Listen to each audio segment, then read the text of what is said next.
Hello मित्रों, good morning. केम छो? मजामां? बधा मित्रों ने राम राम। अने मित्रों, आजे अमे लोको ज्यां रोकाया छे ए कच्छ नारायण सरोवरनी जे वालराम भवन धर्मशाळा छे। अने मारी पाछळ जोई रह्या छो तो आ जे धर्मशाळा छे नवी बनेली छे धर्मशाळा। अने आ धर्मशाळानुं एक रूमनुं भाडुं छे नॉन एसीनुं 450 रुपया अने एसी रूम जे छे एनुं 700 रुपया भाडुं छे। तो आ जे धर्मशाळा छे नवी बनी छे। અને બીજી એક ધર્મશાળા છે અંદર, એની અંદર ભોજનાલય છે અને જૂની ધર્મશાળા છે ગામની અંદર છે। અને આ થોડી એનાથી દૂરી ઉપર એક નવી ધર્મશાળા બની છે। તો મિત્રો, અમે આજે કોટેશ્વર ચાલતા દર્શન કરવા જઈશું કોટેશ્વર મહાદેવના। તો તમે લોકો વિડીયોમાં અમારી સાથે બન્યા રહેશો। અને બીજું મિત્રો, ખાસ એ કહેવાનું કે આ જે વિસ્તાર છે કચ્છનો સરહદી વિસ્તાર છે અને અહીંયા તમે 50-60 કિલોમીટર અહીંયાથી તમે આગળ જાઓ તો भारत पाकिस्तान की बॉर्डर शुरू थई जाए छे। तो कच्छनो शेवाळानो विस्तार छे अने अत्यारे अमे लोको हवे चालता जईशुं कोटेश्वर दर्शन करवा। तो विडियो अमारी साथे बन्या रहेशो। चालो मित्रों। अने जे आ धर्मशाळा छे एनी वच्चोवच्च वडनुं सरस मोटुं एवुं झाड छे अने बाळकोने रमवा माटेनो पण घणो बधो खुल्लो एरिया छे अहींया। तो जे आ धर्मशाळा छे एमां રહેવાની બહુ જ મજા આવશે અને રૂમની અંદર પણ સારી એવી સગવડ છે। ગરમ પાણીની સુવિધા છે અને રૂમ પણ સારા નીટ એન્ડ ક્લીન ચોખ્ખા રૂમ છે।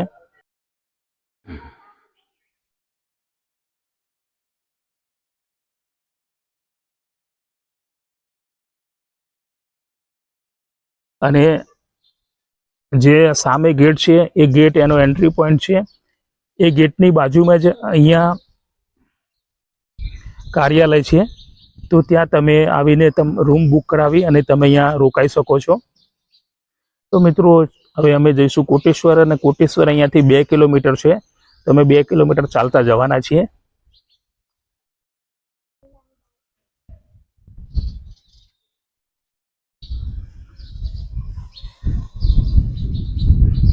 गुड़िया हिंचका खासे हवे वडनी वडवाईओ पकड़ीने।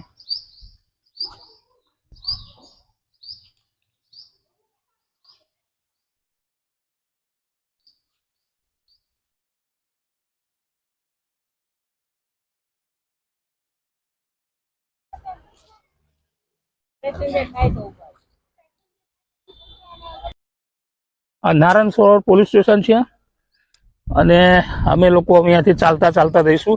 सामे गेट देखाय छे, गेट थी थोड़ा आगळ जईशुं एटले दरियो शरू थई जशे। तो डिस्टन्स 2 किलोमीटरनुं छे। आरामथी चालता चालता जवुं छे आजे कोटेश्वर 2 किलोमीटर।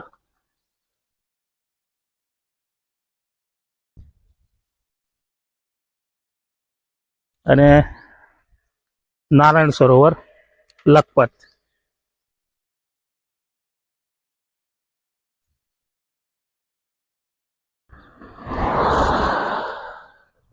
यहाँ होटल तोरण पण छे गवर्नमेंटनी।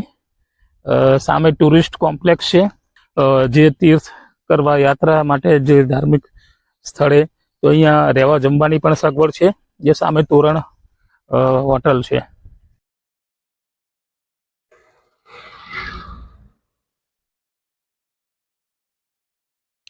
तो गुजरात गवर्नमेंटनी तोरण होटल। जमवामां शुं शुं छे, केवी सुविधा छे? Room, premium room, deluxe room, dormitory ने रेस्टोरेंट। तो आटली सुविधा है अहींया नारायण सरोवर अने कोटेश्वरना वच्चे छे तोरण होटल। नारायण सरोवर थी तमे समजी लो के सामे नारायण सरोवर छे, त्याथी तमे चालता हो तो 5 मिनिटनी दूरी छे अने त्याथी पछी तमे कोटेश्वर आगळ जई शको छो। वच्चे आवशे होटल तोरण। अने आ सरहदी क्षेत्र छे। तो अहींया दरियो नजीक होवाथी अहींया जे दरिया उपरथी जे पवन आवे छे खारा पाणीना पवनो होय छे। तो जे अहींनी घरोनी दीवालो जे छे एने बहु खराब रीते डेमेज करे छे अने खवाई जती होय छे। ईटो पण लोखंड बी बहु काट लागी जतो होय छे जल्दी।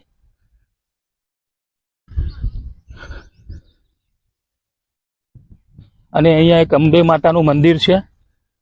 मंदिर पण कोटेश्वर जता वच्चे आवशे। તો આસ્થા અને એની મમ્મીને એ લોકો દર્શન કરવા જાય છે, તો અમે પણ દર્શન કરીશું. હવે અહીંયા અંબાજી માતાનું મંદિર બન્યું છે નવું, અને અહીં સેવા કરે છે, રહેવાના રૂમ છે એમના, અને મા અંબાનું મંદિર.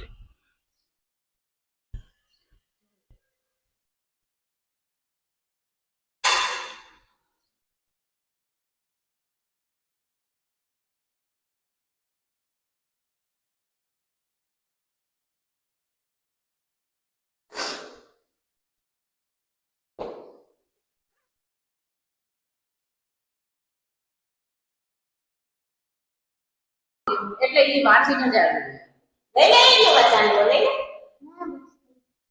પપ્પાને કર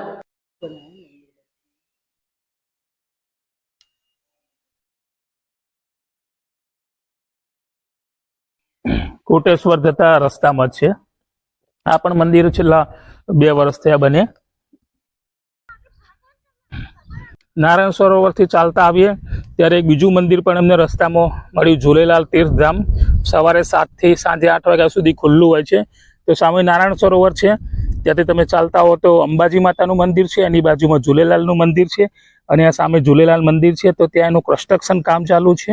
આ મંદિરનો ગેટ છે, અને સામે ઝૂલેલાલ ટેમ્પલ છે. અને હવે અમે વધીશું આગળ કોટેશ્વર તરફ.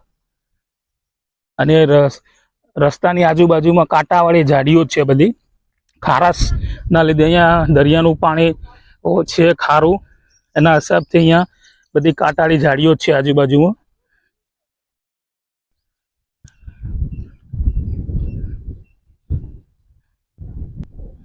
દરિયા કિનારે સામે દીવાદાંડી છે, અને દરિયાનો પવન પણ જોરદાર આવી રહ્યો છે, અને સુસવાટા મારતો પવન આવે છે, અને દરિયાનું પાણી ભરેલું છે ખાડીની અંદર. તો સફેદ બગલાઓ એમનો ખોરાક શોધી રહ્યા છે.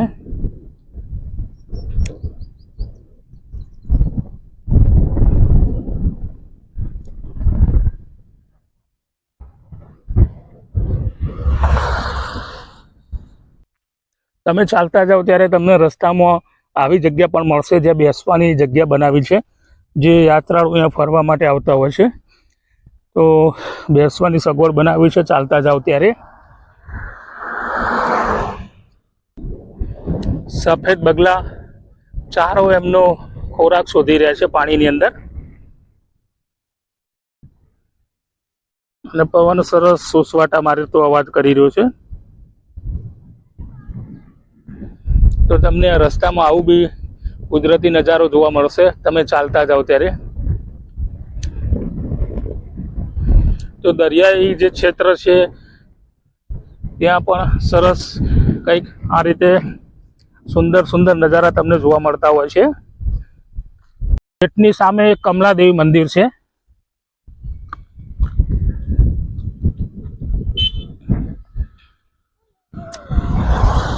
તો આ ગેટથી તમે ચાલતા જશો તો 100 મીટરની દૂરી ઉપર જ સામે કમલાદેવી માતાનું મંદિર છે.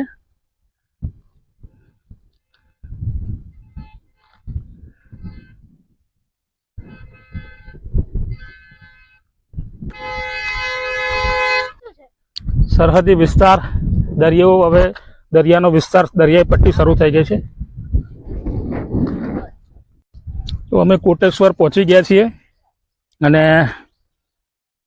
સામે દરિયા કિનારો છે, સામે કોટેશ્વર દાદાનું મંદિર છે, અને આ દરિયો.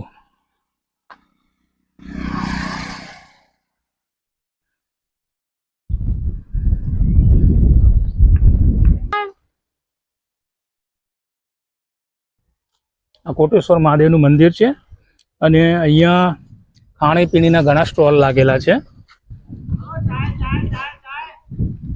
તમને અહીંયા ચા નાસ્તો બધું મળી રહેશે. ચલો ભાઈ, કચ્છની દાબેલી. કચ્છ જો દાબેલી ના ખાઈએ તો કંઈ ખાધું ના કહેવાય. તો ભાઈઓ સરસ દાબેલી બનાવી રહ્યો છે, ટેસ્ટી.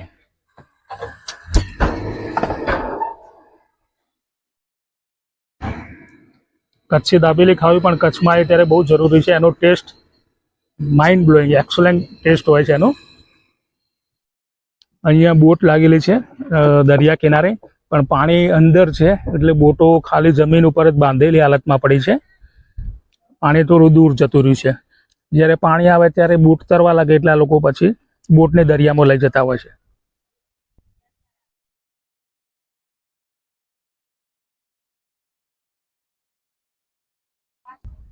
અને કહેવાય છે કે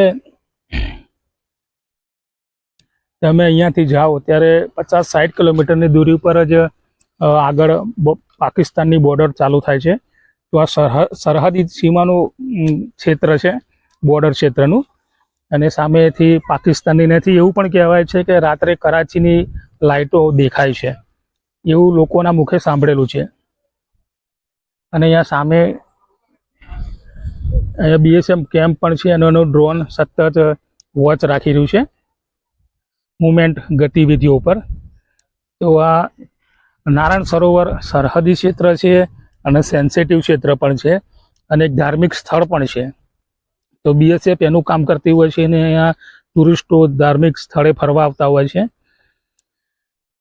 તો તમે અહીંયાથી બોટિંગ પણ કરી શકો છો. પણ બોટિંગનું કંઈક પાછળની બાજુ હતું. જ્યાં અમે સૌથી પહેલાં નારાયણ સરોવરમાં એન્ટર થયા એ વખતે પાછળ જે બોટિંગ પોઈન્ટ છે ત્યાંથી સમુદ્ર બોટિંગ પોઈન્ટનું છે, પણ એ અમુક 15 દિવસ બંધ છે અત્યારે અને થોડા સમય પછી ખોલવાનું છે એવું અમને જાણવા મળેલું. તો હવે અમે કોટેશ્વર દાદાના દર્શન કરીશું. અને સામે પણ એક મંદિર છે જ્યાં કોટેશ્વર જે મંદિરની જે સ્થાપના છે, હિસ્ટ્રી છે, એની સાથે મંદિર જોડાયેલું છે.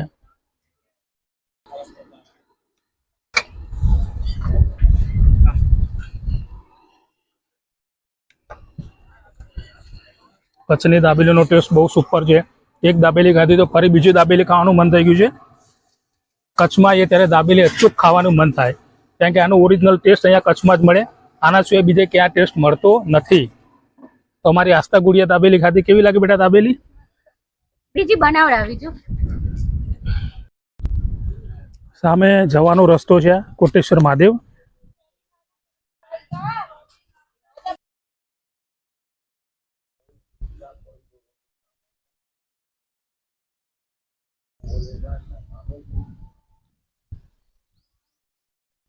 અહીં જે હેન્ડીકેપ લોકો છે એમના માટે લિફ્ટની પણ સુવિધા જે છે, જે લોકો ચડી ના શકતા હોય તો 3 પર્સન માટે લિફ્ટ પણ સામે લિફ્ટનો ઉપયોગ કરી શકે છે હેન્ડીકેપ લોકો.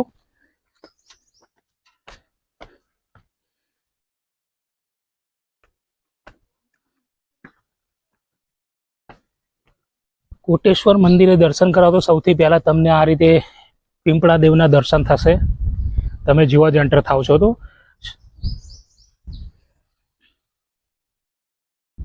અને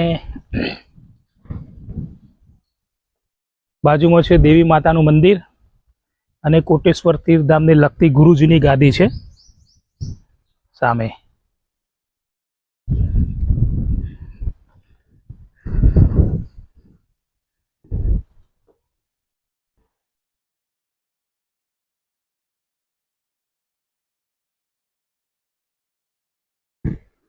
અને માતા દેવીનું મંદિર છે.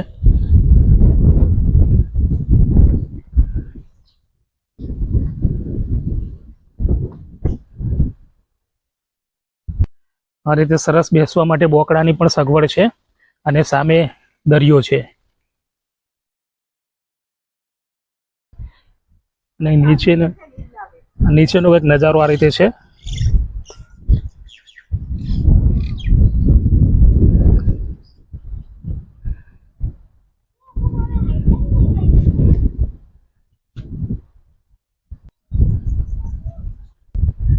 અને જે સામે દરિયો છે, દૂર દૂર સુધી તમે દેખશો તો તમને દૂર દૂર સુધી દરિયો જ દેખાશે. અહીંયા પણ એક મંદિર છે નાનું મહાદેવજીનું અને અહીંયા પણ શિવલિંગ છે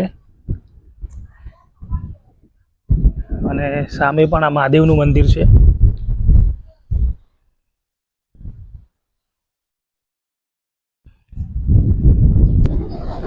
દૂર દૂર સુધી અહીંયા તમને દેખાશે તો બધી જંગલી ઝાડીઓ છે કાંટાવાળી અને આ બાજુ સમુદ્ર છે, સામે દીવાદાંડી છે. અને આ બાજુ જોઈએ તો તમે માંડવી તરફ જઈ શકો છો અને દરિયાનું પાણી અંદર સુધી છે.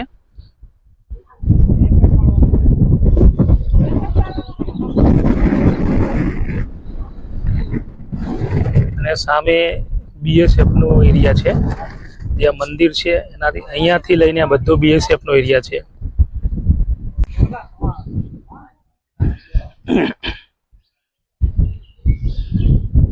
તો મહાદેવના દર્શન કરતા પહેલા સૌ આપણને નંદી મહારાજના દર્શન થતા હોય છે.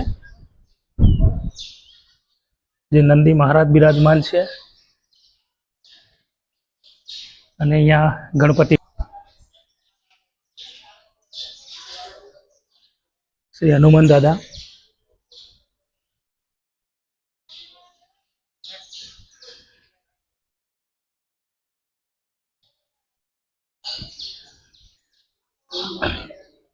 મંદિર કંઈક આવું છે, ઘણા વર્ષો જૂનું મંદિર છે.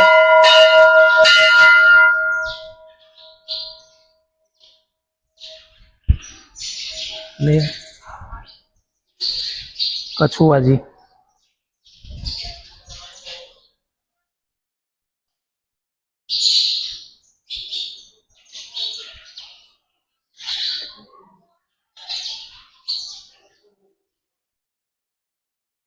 હવે દાદાની પરિક્રમા કરીશું. મહાદેવની પરિક્રમા હંમેશા અડધી જ થાય છે, આખી પરિક્રમા થતી નથી.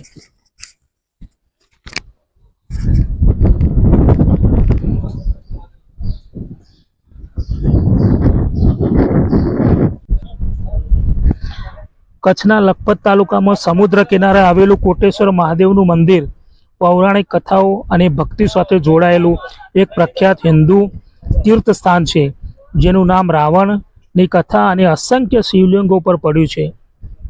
કોટી એટલે અસંખ્ય અને ઈશ્વર એટલે ભગવાન શિવ. રામાયણ કાળમાં શિવજી પ્રસન્ન થઈને રાવણને એક સાચું શિવલિંગ આપેલું. રાવણ ભૂલથી અસલી શિવલિંગ જમીન ઉપર મૂકી દેતા તેના જેવા લાખો કોટી શિવલિંગો બની ગયા. અસલ શિવલિંગ અહીં રહી ગયું, જેના પરથી જગ્યાનું નામ કોટેશ્વર પડ્યું. આ મંદિર કચ્છના પ્રખ્યાત નારાયણ સરોવરથી માત્ર થોડી જ દૂર અરબી સમુદ્ર કિનારે અડીખમ ઉભેલું છે. આ ભારતની પશ્ચિમ સરહદે આવેલું માનવ વસવાટ અને ધાર્મિક કેન્દ્ર ગણાય છે.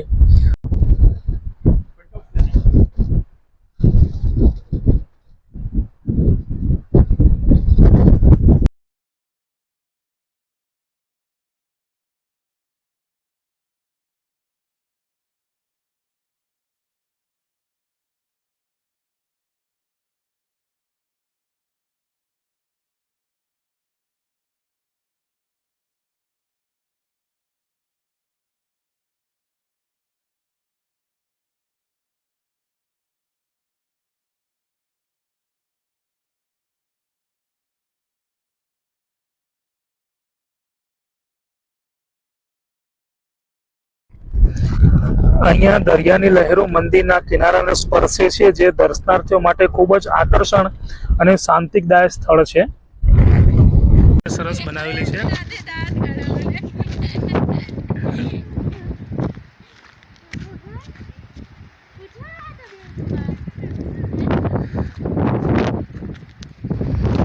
બધી બોટો કિનારા ઉપર પડી છે અને એનું મેન્ટેનન્સ કામ ચાલુ છે. રંગ રોગાનને દરિયો આગળ ધીરે ધીરે વધી રહ્યો છે અને એને લહેરોનો અવાજ પણ જોરદાર થઈ રહ્યો છે.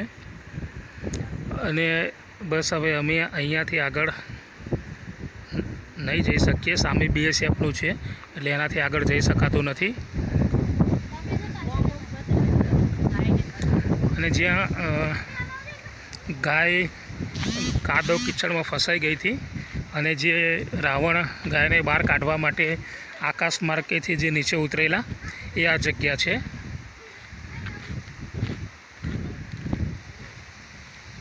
અહીંયા ગાય ફસાઈ ગયેલી અને રાવણ એની મદદ કરવા માટે નીચે ઉતરેલા. તો આ જે કુંડ છે આ એ જગ્યા છે. અને રાવણે જે શિવલિંગ મૂક્યું એ શિવલિંગ આપણે કોટેશ્વર મહાદેવ, તે સામે જે મંદિર છે ત્યાં શિવલિંગ મૂક્યું અને શિવલિંગ હંમેશના માટે સ્થાપિત થઈ ગયું, તો જેને કોટેશ્વર મહાદેવ તરીકે પણ હવે ઓળખાય છે.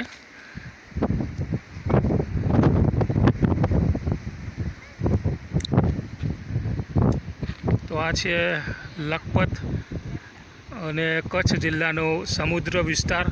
દરિયાઈ પાણી છે, આ ધીરે ધીરે આગળ વધી રહ્યું છે અને અહીંથી સરહદી સીમા શરૂ થઈ જતી હોય છે. તો આ સરહદી ક્ષેત્ર પણ છે.